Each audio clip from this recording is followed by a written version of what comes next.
El caso Kurilov, publicado en Barcelona por Salamandra en 2010 y que tiene 155 páginas, es un excelente libro y una gran alternativa para conocer a Irene Nemirovsky, una escritora nacida en Kiev en 1903 y muerta en 1942 en el campo de concentración de Auschwitz, tras haber vivido un par de décadas en Francia.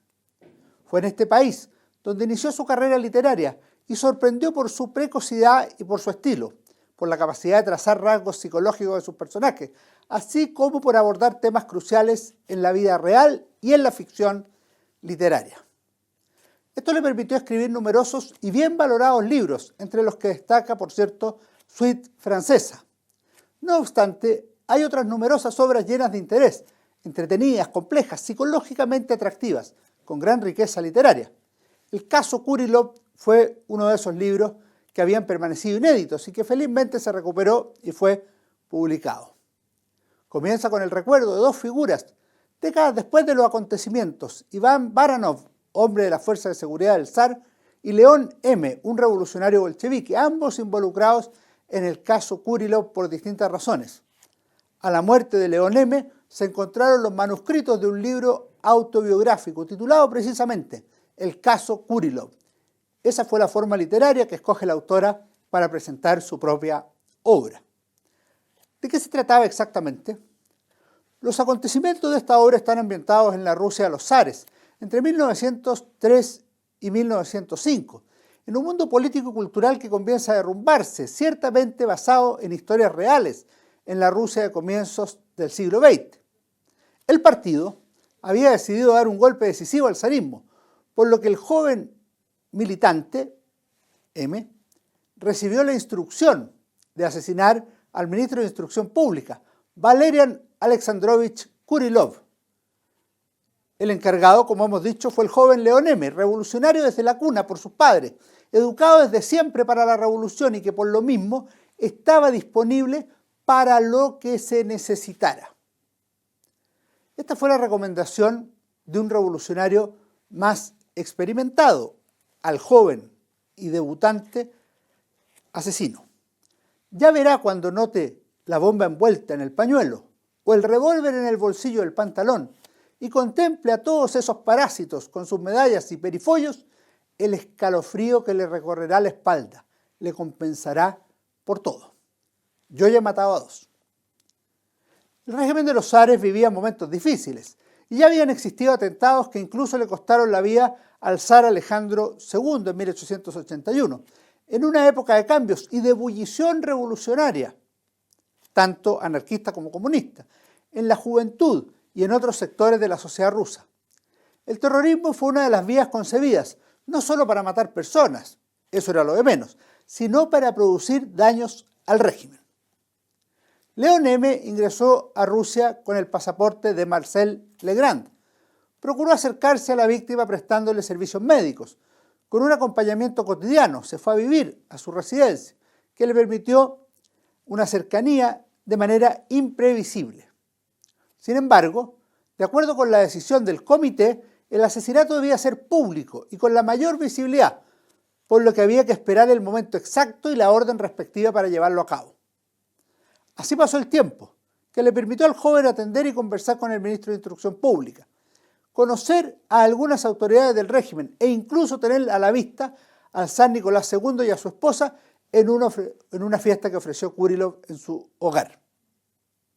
En la práctica, y por distintas circunstancias, la realidad del atentado sería mucho más compleja que las recomendaciones para cumplir la tarea.